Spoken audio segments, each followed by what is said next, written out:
지난 주일에는 복음 전하던 스데반 집사의 순교에 대해서 은혜를 나누었습니다. 피할 데 없이 억울한 죽음이었지만 스데반은 주님의 사람답게 흐트러짐이 없었고 기도하는 가운데 엄숙한 순교의 제물이 되었습니다. 그런데 스데반 집사의 그 순교가 일어난 이후 스데반 집사를 죽인 악은 이제 예루살렘 전체 성에 불길처럼 번졌습니다.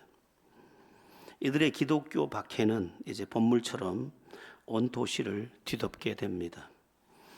여러분, 악은 멈추기 어려운 속성을 갖고 있습니다. 그러므로 악은 아예 시작하지 말아야 합니다. 오히려 복되고 값진 삶을 시작해야 합니다. 어떤 사람은 어느 날부터인가 작은 기부를 시작했는데 자기가 나이 60이 넘어서 보니까 평생 기부하면서 살았더라는 것입니다.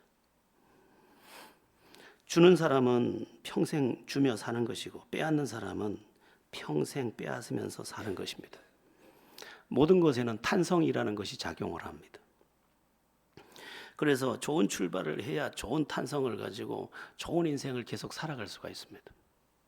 나쁜 탄성이 붙으면 나쁜 짓을 시작하면서 평생 나쁜 것을 굴려서 나쁜 인생을 살게 됩니다. 어떤 사람을 보면 참 마음이 아픕니다. 나쁜 탄성이 붙어서 그걸 멈출 줄을 모릅니다.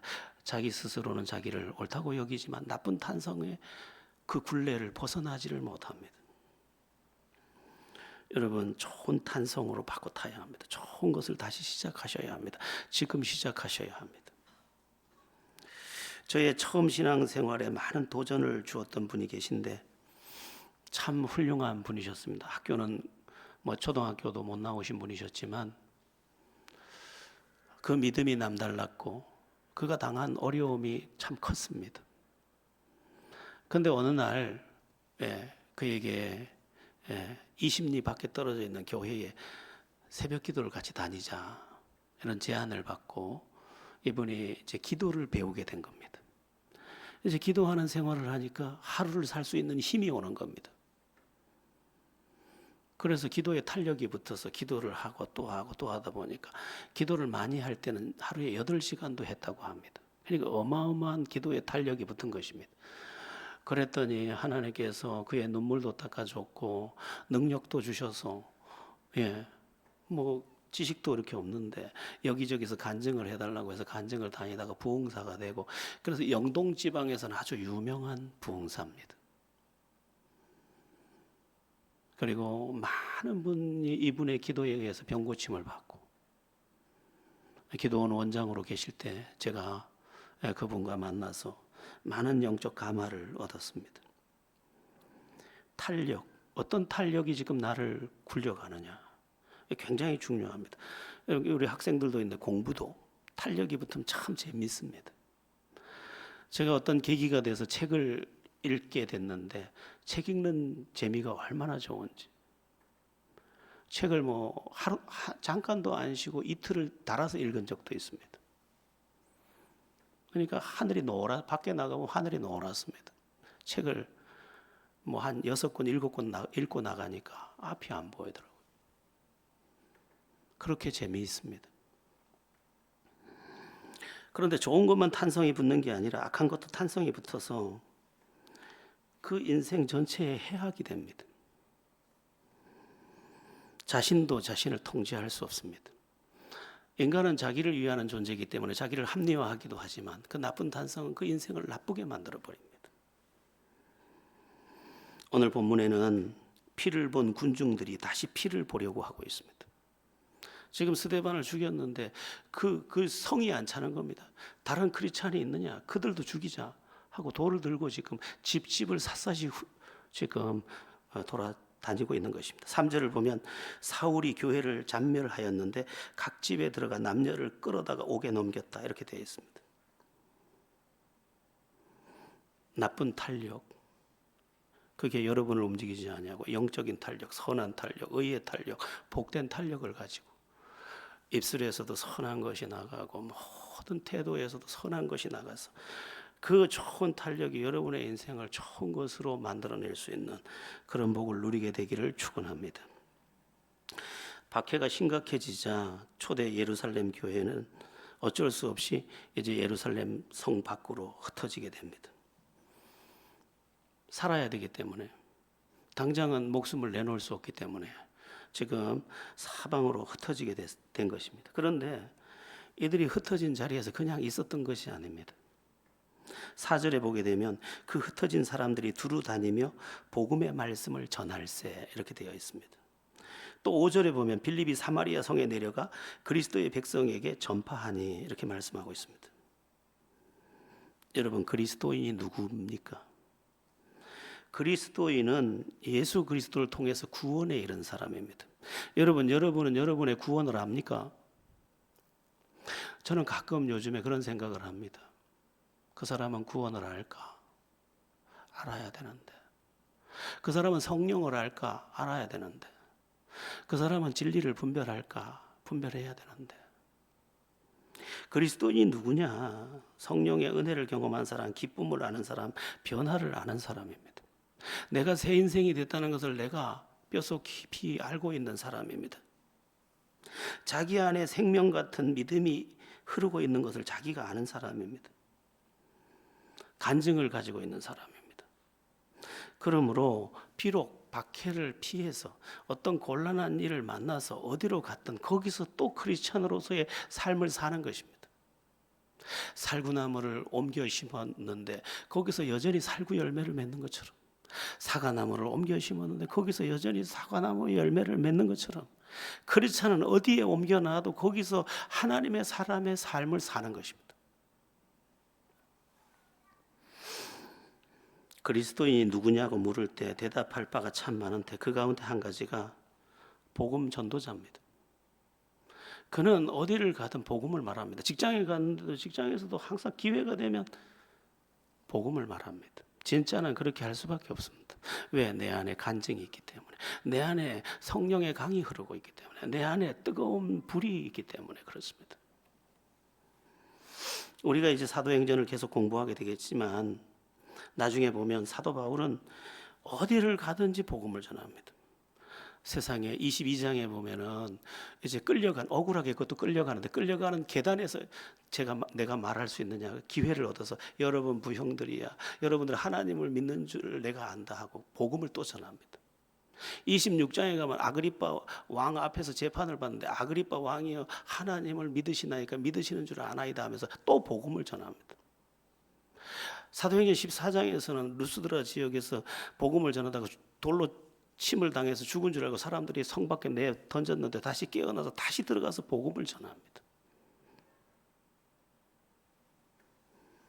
빌립보 감옥에 갇히는 그때에는 빌립보서를 보면 로마 감옥에 갇혔어도 복음을 전합니다. 복음 전하는 거 포기하지, 어디를 가든. 감옥에서 나간 오네시모도 있지 않습니까? 그런데 여러분, 바울만 그런 게 아닙니다. 예수를 제대로 아는 사람은 예수를 전하게 되어 있습니다. 내가 예수를 말하고 싶지 않다 그러면 내가 식었거나 아니면 영적으로 병들었거나 아니면 다시 태어나지 않은 것입니다. 말하게 되어 있습니다. 예수를 항상 부글부글 여기 안에서 끓는 것을 경험하고 있는 것입니다. 그래서 사도행전 1장 8절에 보면 성령이 너희에게 임하시면 너희가 권능을 받고 예루살렘과 온 유대와 사마리아와 땅끝까지 이르러 내 증인이 되리라고 되어 있습니다. 되라 이렇게 되어 있지 않습니다. 되리라, 될 수밖에 없어. 성령 임한 사람이 어떻게 복음을 안 전할 수가 있느냐는 것입니다. 성령 받은 사람은 복음을 말합니다. 성령 받지 않은 사람은 딴 걸 자꾸 말을 합니다. 딴 걸 말해.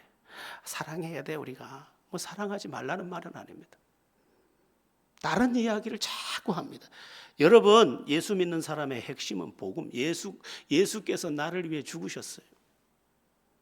내가 예수를 믿음으로 죄사함 받았어. 나는 오늘 밤 죽어도 천국이야. 이게 여기에 먼저 흘러야 되는 것입니다. 나머지는 다 부수적인 거예요. 구원받은 사람들이, 하나님의 자녀로 태어난 사람이 당연히 사랑해야지. 하나님의 자녀로 태어난 사람이 당연히 거룩해야지. 하나님의 자녀로 태어난 사람이 당연히 누군가의 앞에 예의를 지켜야지. 다 부수적인 거예요.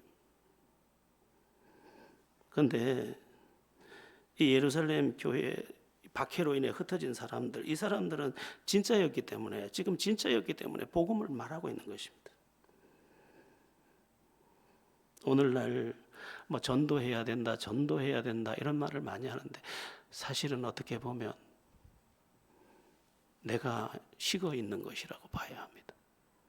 뜨거운 가슴으로는 그렇게 가만히 못 있습니다. 자, 이제 사마리아 지역으로 내려간 빌립 집사도 복음 전하는 일을 멈추지 않았는데 이때를 계기로 해서 기독교 복음이 이방, 열방을 향해 이제 뻗쳐가게 됩니다. 요 8장이 이제 대전환점이 되는데 뭐 13장에 가서 본격적인 전환이 일어납니다만은 이제 예루살렘을 떠나서 이제 사도행전 1장 8절이 말했던 예루살렘, 유다, 이제 사마리아까지 도착을 하게 된 것입니다. 여러분, 기독교 신앙에서의 어려움은 오히려 기회가 되는 경우가 허다합니다. 하나님께서 그 어려움을 사용해서 다른 문을 열기를 참 잘하시기 때문입니다. 그래서 어려움이 무조건 나쁜 건 아닙니다. 사도 바울 이야기를 앞에서 했는데 사도 바울 이야기를 이렇게 공부하다 보면 사도 바울이 데살로니가 지역에서 가서 복음을 전했는데 복음의 능력이 막 나타나가지고 귀부인들도 믿고 세례를 받고 변화를 받고 엄청난 데살로니가 지역에 이 대영적 각성이 일어납니다. 그러자 시기하는 사람들이 이 바울을 죽이려고 합니다. 그래서 밤에 그곳을 피해서 베레아 지역으로 또 도망을 갑니다. 베레아 지역에서도 도착해서 복음을 전하는데 복음이 더 데살로니가에서부터 보다 더 왕성하게 일어납니다.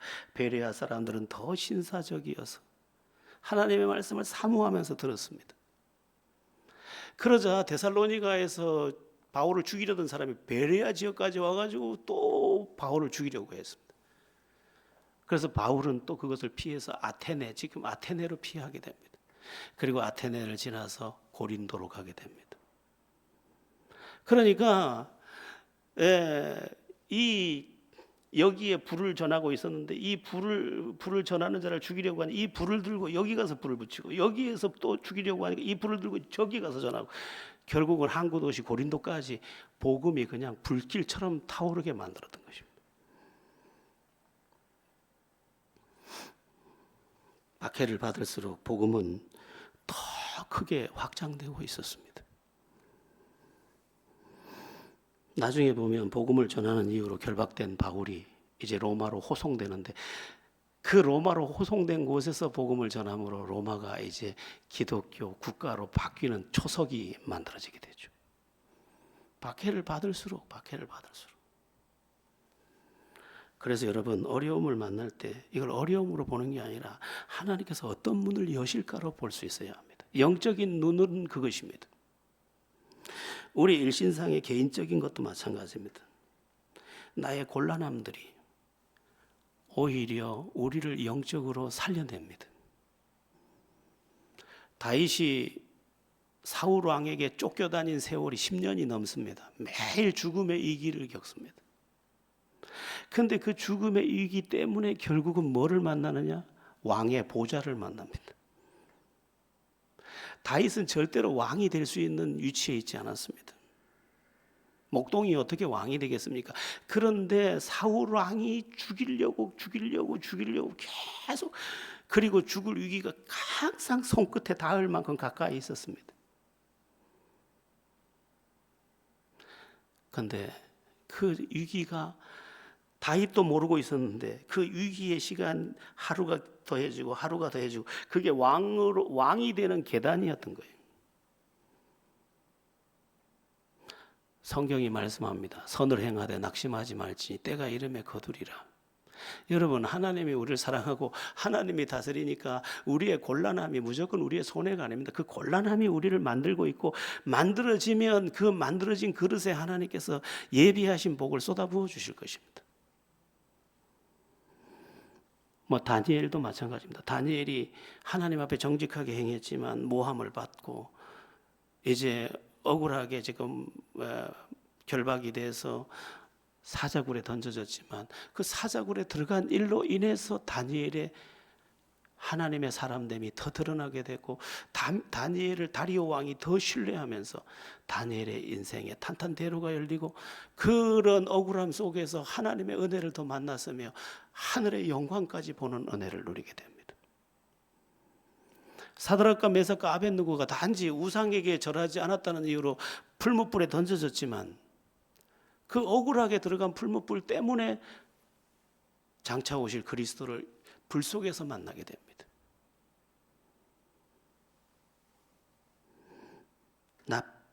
우리가 생각하기에 그게 나쁜 일인 것 같죠. 그렇지 않습니다. 그게 무조건 힘든 일 같죠. 그렇지 않습니다.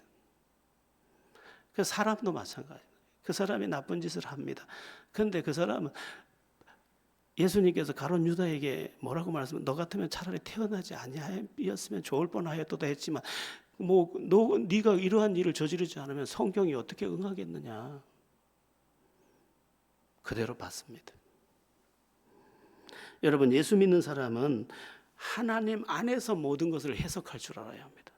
하나님 안에서 보는 것입니다. 하나님의 뜻이 있는 경륜인 것입니다. 참새 2마리가 한 아사리온에 팔리는 것이 아니냐. 그러나 하나님께서 허락하지 않으면 참새 1마리도 땅에 떨어질 수 없는 일이라. 동전 1푼 주고 참새 2마리나 살 수 있는 이 가벼운 아무 가치 없는 저 참새도 하나님 허락해 떨어진다. 너희가 참새보다 더 귀하지 아니하냐. 여러분, 너무 어려움 때문에 낙심하지 마시고 오히려 어려움이 있다면 주님을 붙잡고 주님, 나를 위해 준비하신 것은 뭡니까 하고 주를 부여잡고 나간다면 우리의 삶이 오히려 그 일로 인해 영광을 보게 될 것입니다. 우리의 문제가 뭐냐? 인간적인 타협입니다. 중간에 어려우니까 자기가 전부 타협을 해버리는 거예요. 아브라함조차도 타협을 했습니다. 하나님이 틀림없이 아들을 준다고 했는데 아들을 안 주니까 그만 자기 아내의 몸종을 취하여 아들을 낳지 않습니까? 그런데 그 아들이 이스마엘이고 그 이스마엘이 평생 자기 아들 이삭을 희롱하고 그리고 자기 인생에 눈을 찌르는 일들을 만들어낸 것입니다. 여러분, 우린 자꾸 어려움이 오면 내가 너무 다 해버리니까 이게 문제가 생기는. 예전에 제자 훈련 시킬 때 읽혔던 책 중에 하나가 벼랑 끝에 서는 용기. 그냥 백척간두에 딱 서는 거예요. 어차피 죽어도 하나님 품이에요. 주님, 나는 이 시간도 인간적인 방법을 끝까지 쓰지 않습니다. 주님이 건지시면 내가 건져지겠고 주님이 놓으시면 추락할 것입니다. 주여, 나는 내 방법을 끝까지 쓰지 아니하겠습니다. 여기에 답이 있는 겁니다. 이삭이 농사를 지을 때 큰 흉년이 들었습니다. 이제 더 이상 짐승을 먹일 풀도 너무너무 메말라서 풀조차도 나지 않아요. 그래서 안 되겠다. 나일강이 있는 나일강 유역에는 아직도 푸른 풀이 많이 자라고 있으니까 애굽 땅, 이집트 땅으로 가야겠다. 그렇게 생각하고 그날 밤에 이제 다음 날 가려고 짐을 꾸려놨는데 그날 밤에 주님께서 나타나셔서 말씀하셨습니다. 이삭아, 여기 머물러라. 그 딱 한마디에 거기 딱 머뭅니다. 그랬더니 그 다음 절에 이렇게 연결되어 있습니다.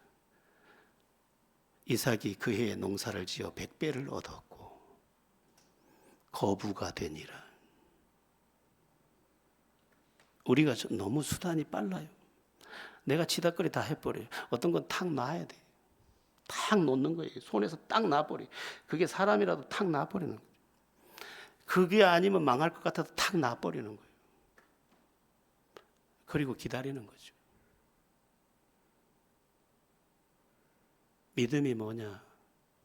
지난주에 말씀드렸죠. 안드로포스. 쳐다보는 거예요. 그냥 사람이 뭐냐? 쳐다보는 거예요. 주님 바라고 기다리는 거죠.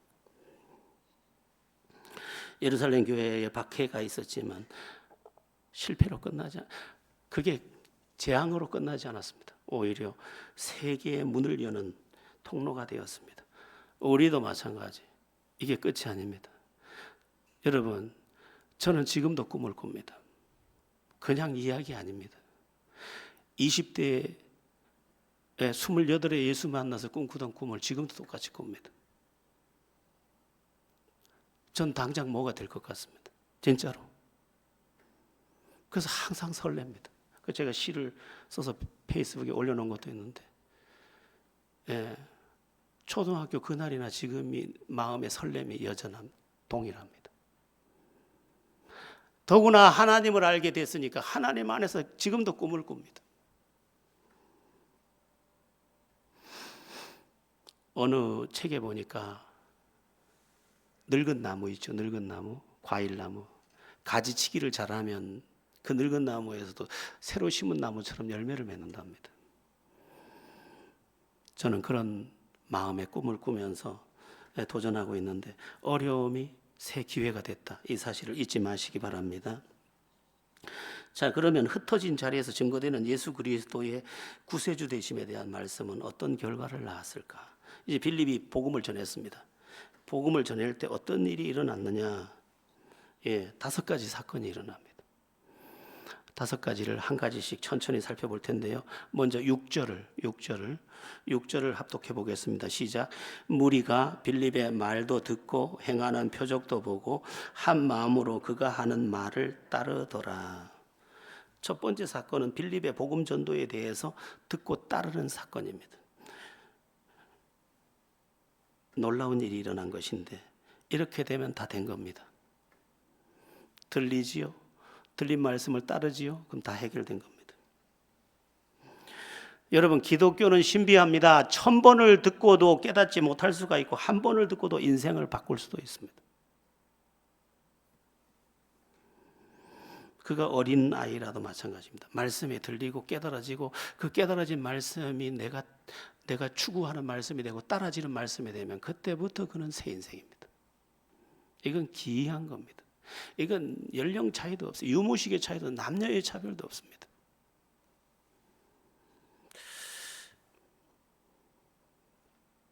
여러분, 예배에 나오기 전에 항상 기도하십시오.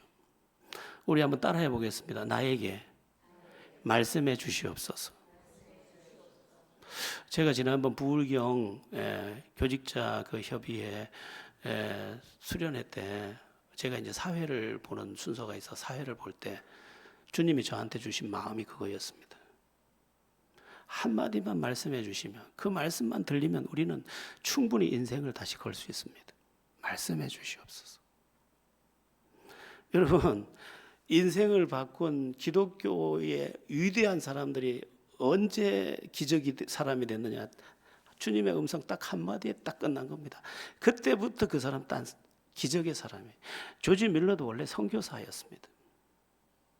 목사기도 하고 선교사였지만 주님께서 그에게 음성을 하나 줬습니다. 말씀을 하나 줬습니다. 그 말씀 딱 붙잡고 평생의 기적이 된 겁니다. 여러분들 주의 세미한 음성 들어보셨죠? 어떤 분이 들어서 이 중에 몇 분이 저한테 얘기해 준 분이 계십니다. 그들은 그때 들은 그 음성 하나로 20년, 30년을 헌신할 수 있어요.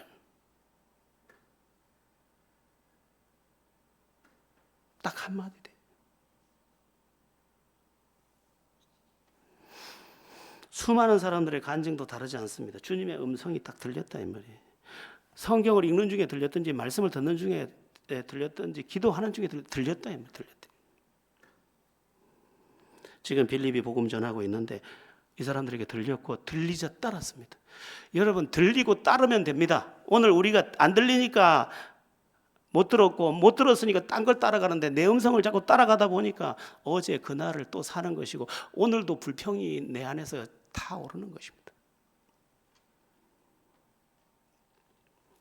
여러분에게 들려지는 은혜가, 심지어 잠을 자다가라도 들려지는 은혜가, 제가 못 보는, 올라오다가 섬찟해가지고 저 불빛을 지금 우리 크리스마스 트리 밑에 저 색깔을 보고 흠칫하고 올라왔는데 제가 저 컬러 색을 잘 못 봅니다. 저 파란색.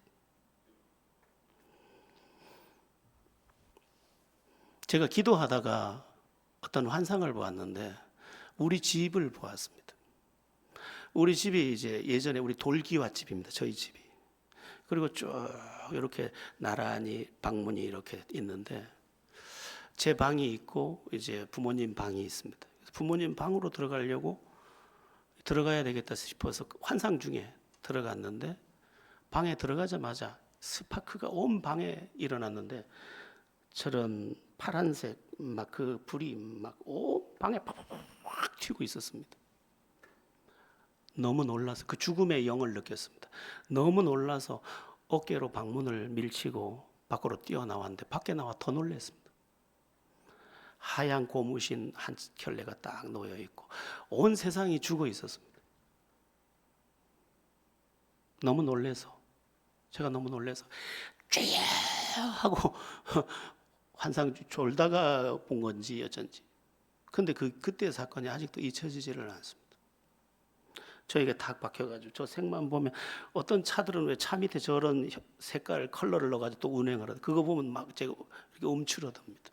너무 놀라가지고 그걸 본 때가 28, 29살인데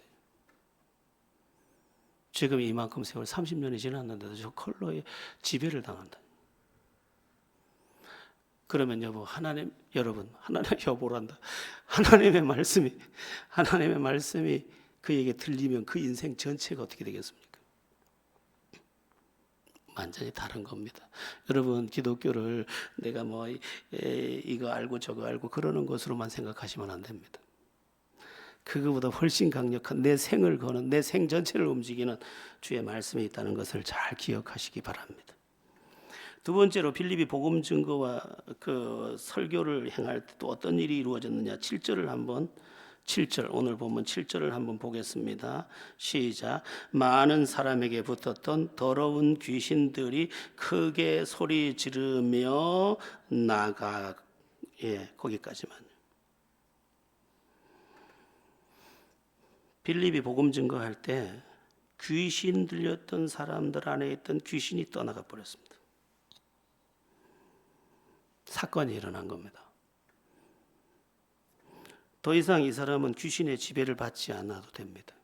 귀신이 시키는 거짓말, 귀신이 시키는 나쁜 마음, 거기에 종로로 타지 않아도 된 거죠. 더 이상 스스로 벗어날 수 없었던 결박을 이제 짊어질 필요가 없게 된 것입니다. 여러분, 하나님이 역사하면 결박이 끊어집니다. 예수 결박 푸셨도다. 예수 결박 푸셨도다. 나의 결박 푸셨도다. 나는 자유해. 결박이 불탄 산줄같이 끊어지는 것입니다. 복음서도 보면 예수님을 통해서 귀신의 결박에서 벗어나는 이야기가 많이 나오는데 불에도 넘어지고 물에도 넘어지고 그 사람이 예수의 그 권세 아래서 귀신이 떠나가고 다소곳이 앉아있는 장면이 나오는데 빌립 집사가 전하는 복음의 능력이 그런 역사를 이룬 것입니다. 예수 믿을 때 우리가 누리는 복이 많은데 우리의 결박이 끊어진다는 거예요. 우리가 보지 못하지만 우리 저 악한 것 배후에 귀신이 있습니다. 그 귀신이 악한 것들을 우리의 마음을 속이고 생각을 속이고 감정을 속여서 우리를 얽어매고 있는 것입니다. 우리를 낙심하게 하는 것도 그렇고요. 오늘 아침에 잠깐 읽은 내용인데 순이라는 어떤 선교사님의 언니가 있었대요. 어렸을 때. 순이 언니는 개울을 건널 때도 이 지금 선교사로 가 있는 동생을 업고 개울을 건너고 그러던 좋은 사람이었는데 서울에 올라갔다가 오고 주일학교 교사도 하던 분인데 서울에 갔다 와서 얼마 안 있다가 동네에서 목을 매서 숨을 끊었다고. 그래서 그 어린 자기 언니 뻘 되는 그 언니의 그 시체 앞에서 떨었던 그 이야기를 오늘 써놨더라고요. 예수 믿는데 어떻게 그런 일이 있죠? 결박이 안 벗겨진 겁니다. 학습된 예수지. 귀신은요 도둑질하고 죽이고 멸망시키는 자 아닙니까? 여러분, 우리가 믿는다고 믿지 말고 진짜 믿음에 이르러서 모든 결박을 끊어내시기 바랍니다. 그게 원망의 결박이든 미움의 결박이든 다 끊어버리셔야 합니다. 그 배후에 귀신이 있습니다. 자, 세 번째, 빌립이 복음 증거를 할 때 또 어떤 일이 벌어졌느냐. 7절을 계속해서 보면 또 많은 중풍병자와 못 걷는 사람이 나으니 불치의 질병이 떠나가더라는 것입니다. 여러분, 말씀을 듣는데 질병이 떠나가는 게 무슨 상관관계가 있습니까? 그러나 말씀은 능력이 있습니다. 말씀을 듣는 중에 병 고침이 얼마든지 일어납니다. 제가 처음 신앙생활할 때 저를 많이 도와주셨던 분이 계신데 지금도 많이 이렇게 교제하고 있습니다. 이분은 아주 인물도 좋고 키도 크고 예쁜데 딱 한 가지 문제, 복수가 이렇게 차가지고 여자가 시집갈 때가 다 되는 여자가 복수가 차서 밖을 나갈 수 없어요. 그러니까 큰 치마를 입고 이제 교회만 갔다 오는 거예요. 교회만. 그런데 어느 날 교회 가서 예배하고 말씀을 듣는 중에 딱 말씀이 들리는데 자기 고침받았다는 믿음이 쑥 들어오더라는 거예요. 그래서 그냥 아멘 하고 집에 가서 화장실에 앉았는데 세상에 자기 배에 물이 그렇게 많이 들어있는지를 상상도 할 수 없었답니다. 그리고 물이 다 빠지고 깨끗한 그 누렇던 몸이 깨끗하게 나오니까 지금도 뭐 얼굴이 예쁘신 분인데, 그래가지고 선을 보러 나갔더니 지금의 그 장로님을 만나셨는데, 처음 만나자마자 서로 저를 도와줬던 그분은 이제 하나님의 은혜가 두려워서 이렇게 고개도 못 들고 네 대답만 하고, 그 남자분은 여자를 보니까 창백하면 여자가 더 예쁘잖아요. 그러니까 좋다고 해가지고 결혼을 했는데, 이 여자분이 하는 말이, 저는 얼굴도 못 보고 결혼했어요. 그랬는데 키가 그렇게 작은지는 몰랐네요. 앉아서 보니까. 그런데 훌륭한 분이, 남편이 굉장히 훌륭한 분이십니다. 여러분, 이 시간이 보통 시간 아닙니다. 저는 이 시간이 기적의 시간이 됐으면 좋겠어요. 누군가에게. 어느 누군가에게 사건의 시간이었으면 좋겠어요. 우리 주일마다 모여가지고 피곤한데 뭐 이런저런 생각하다가 갈 수도 있잖아요. 그거 말고 참 사건이 있는 시간. 저는 말씀을 전하는 사람이지만 오늘 하나님 나에게 은혜 주세요, 이 마음으로 올라왔습니다. 한 번의 말씀이 내 인생 전체를 고칠 수 있고 나의 모든 고질적인 것들을 해결할 수 있음을 믿으시기 바랍니다. 네 번째, 빌립의 복음 증거와 설교가 또 어떤 일을 이루었느냐. 8절 보면 그 성에 큰 기쁨이 있더라. 빌립 집사회에서 사람들에게 복음이 들어가고 성령이 임하고 은혜가 충만해지니까 기쁨이 그냥 그들 위에 임하더라는 것입니다. 그냥 기쁨이 아닙니다. 큰 기쁨입니다. 그러니까 큰 기쁨은 이들 안에 있던 모든 그늘을 다 벗겨낸 것입니다. 또 세상에서 맛보지 못할 기쁨을 큰 기쁨이라고 표현했을 것입니다. 이건 자기가 알던 그 기쁨이 아니에요. 이거는 찰나적인 것도 아니에요. 이거는 일시적인 게 아니에요.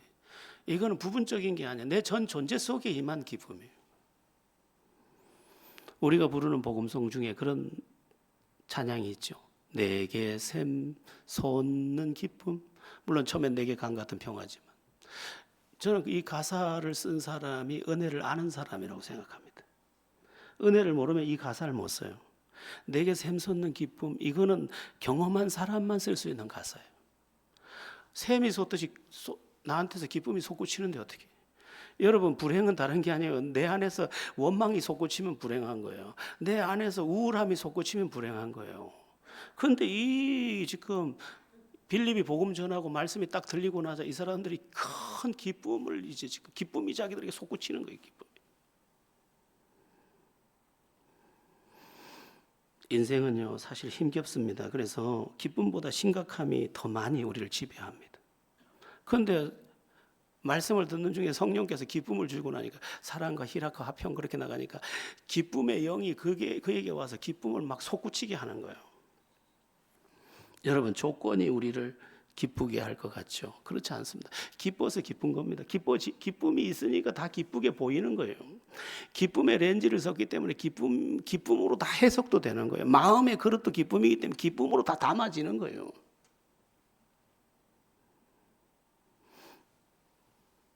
원천적인 기쁨,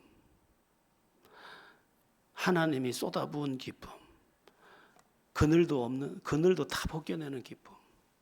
여러분, 우리 예수 믿으면서 우리가 예배하거나 또는 하나님의 은혜를 누리면서 와, 기쁨이 이렇게 쏟아지네. 기쁨이 쏟아져. 그리고 기쁨이 솟구치네. 그래서 기쁨이 있는 삶. 딱 한 번 살잖아요. 네, 딱 한 번 살. 올해도 뭐 이제 마지막 달력, 이제 마지막 잎새를 흔들고 있는데 뭐 금방 또 한 페이지가 넘어가잖아요. 기쁘게 살아야 되지 않겠습니까? 그런데 억지로 기뻐할 수 없어요. 올해 아까 최 장로님 마음을 좀 알겠더라고요. 싱글싱글 벙글벙글 싱글싱글 벙글벙글한데 한번 좀 일으켜 보려고요. 좋은 마음에. 근데 그때는 그게 되는데 다시 착 가라앉을 수 있잖아요. 원천적인 셈이 터져야 된다. 셈이 여기 셈이 딱 터지고 나니까 막 그 셈이 나를 기쁨으로 그냥 이끌어 가버려야 돼. 여러분의 마음의 셈에 하나님의 은혜로 말미암는 기쁨이 가득하게 되기를 축원합니다. 다섯 번째 마지막입니다. 빌립의 복음 증거와 설교가 또 어떤 일을 이루었을까? 9절에서 12절까지를 보면 정리하면 시몬을 따르던 사람들이 더 이상 마술사 시몬을 따르던 사람들이 더 이상 마술사 시몬을 따르지 않고 빌립이 가르치는 가르침을 받고 세례를 받고 변화를 받더라는 것입니다. 그리고 13절에 보면 심지어 마술사 시몬조차도 세례를 받았다 이렇게 되어 있습니다. 이 마술사가 어떤 일을 했는지는 잘 모르겠습니다. 기록이 없기 때문에. 그러니까 뭐 오늘날로 말하면 쉽게 말하면 그 동네에서 유명한 무당이 지금 그 동네를 다 장악하고 있었는데 그 무당한테 다 묻고 이사도 하고 그 무당한테 물어보고 이름도 짓고 그 무당한테 물어보고 모든 것을 결정했었는데 이제 무당을 안 따르게 되더라는 거예요. 그리고 그 사람들이 다 와서 무당만 안 따르는 게 아니라 빌립을 따르고 빌립에게 우리가 어떻게 예수를 믿을 수 있습니까? 세례받아라. 세례받고 지금 하나님의 사람들이 다 되더라는 것입니다. 그런데 그뿐만 아니라 13절에 보니까 그 마술을 행하던 시몬조차도 이제 세례를 받고 따르더라 이렇게 되어 있습니다. 물론 이제 뒤에 가면 이제 우리가 다음에 가보면 이 시몬이 이상한 짓을 하기는 합니다. 그건 이제 다음 주에 보게 될 것이고요. 여러분 지금도 이런 일은 많은 곳에서 일어나고 있습니다. 뭐 무당이 예수 믿고 변화되고 그 동네 전체가 새롭게 되는 일들도 많죠. 뭐 영도에 있는 신선미 씨인가요? 무당도 자기가 예수 믿고 구원받은 후에 옛날 그 무당 동료들 다 전도해가지고 무당들이 지금 떼거지로 와가지고 이제 예수 믿고 구원받는 일들이 일어나지 않습니까? 예. 무당들이 귀신한테 열심히 있었는데 그 귀신한테 열심히 하던 것을 회개하고 지금 주님 앞에 나와 굴복하고 세례받더라는 거예요. 세계로 교회 세례식 장면을 한번 내가 영상으로 한번 봤는데 스님 두 분이 그날 세례를 받는데 글쎄 세례를 받는 날 승복을 입고 왔어요. 옷이 그것밖에 없으니까 평생 승려니까 옷이 승복밖에 없어요. 그러니까 세례를 딱 주고 나서 소년부 목사님 참 담대하시잖아요. 청암 스님도 일어나시고 뭐 스님도 일어나시고 박수합시다 이렇게 돼. 저거 참 세상에서 제일 멋진 세례식이다 이런 생각을 했습니다. 복음이 제대로 거기에 전달되고 복음의 역사가 일어나면 이런 어마어마한 일들이 지금 우리가 5가지를 나열했는데 이게 우리께 되는 것입니다. 마귀는 속입니다. 다른 것으로 자꾸 우리를 자꾸 종교적인 사람 보기에 좋은 걸로 자꾸 이거 다 두 번째입니다. 하나님의 사건이 일어나야 됩니다. 우리 교회에 하나님의 사건이 일어나야 됩니다. 조지 뮬러에게 어느 날 누가 물었다죠. 이렇게 고아들을 먹이고 입히셨는데 아이들을 좋아하시나 보죠. 아닙니다. 이 일에 하나님이 나타나시기 때문입니다라고 했다. 이 일에 하나님이, 우리 교회에 하나님의 일하심이 나타나야 돼. 저기 병든 자가 들어오다가 병이 고침받는 일이 일어나야 돼. 저기 예배에 들어오다가 찬송을 듣는데 찬송 소리에 뒤집어져야 돼. 제가 강단에 섰는데 아직 무슨 말도 하기 전인데 성령이 닿아야 돼. 그런 일들이 많이 있습니다. 역사적으로. 로버트 맥체인 목사님이 목회할 때 나이가 27, 8밖에 안 됐는데 강단에 올라와서 이렇게 원고를 펴고 교인들을 한번 쭉 훑어보는데 저쪽에서 벌써 회개하고 울어요. 막 울어요. 성령이 막 운행을 하시는 거예요. 우리 교회를 그런 교회로 만들어야 돼요. 사람이 만든 교회 말고 하나님이 우리에게 도착한 교회. 부흥이 뭐냐? 우리끼리 뭘 만들어낸 게 아니에요. 우리에게 도착한 하나님이 우리를 통해 일하시는 거예요. 그 일이 이루어져야 되는 거예요. 그래서 제가 여러분들에게 요청하는 겁니다. 불시기도에 나와라. 새벽 기도 11조 참여해라. 예. 여러분, 힘으로 믿는 거 아니에요, 예수는. 예수는 절대로 힘으로 믿는 거 아니에요. 생각으로 믿는 거 아니에요. 하나님의 은혜가 도착해서 그 은혜가 이루어가는 역사가 일어나야 돼요. 우리 교회의 희망이 뭐냐? 하나님이 우리 가운데 나타나시는 거예요. 하나님이 우리 가운데 일하시는 거예요. 빌립이 복음을 전할 때 사마리아에 하나님이 나타나셨어요. 그래서 우리가 본 이 5가지 사건이 그들에게 임했던 것입니다. 여러분, 우리가 아무리 좋은 뭐합니까? 하나님이 우리 가운데 없는데. 미국의 어떤 교회에 백인들만 다니는 교회에 흑인이 하러 갔다고 하죠. 그런데 흑인이 들어오지 못하게 하는 거예요. 흑인은 들어올 수 없다. 이 교회는 백인만 다니는 교회다.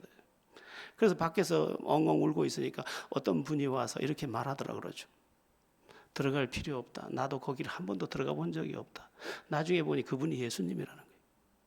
예수님이 한 번도 들어가 본 적이 없는 교회, 그게 교회겠어요. 지금 많은 교회의 지각 변동이 일어나고 있습니다. 인간적인 생각 지금 빨리 내려놓으셔야 합니다.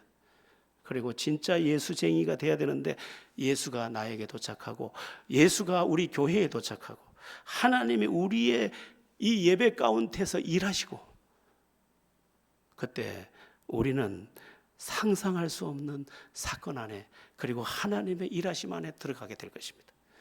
그러므로 앞에 있던 5가지 사건이 실제 나의 사건이 되면서 하나님께 영광 돌리는 게 무엇인지도 비로소 알게 될 것입니다. 하나님 안에서 그런 교회가 되고 그런 성도들 다 되기를 예수의 이름으로 축원합니다.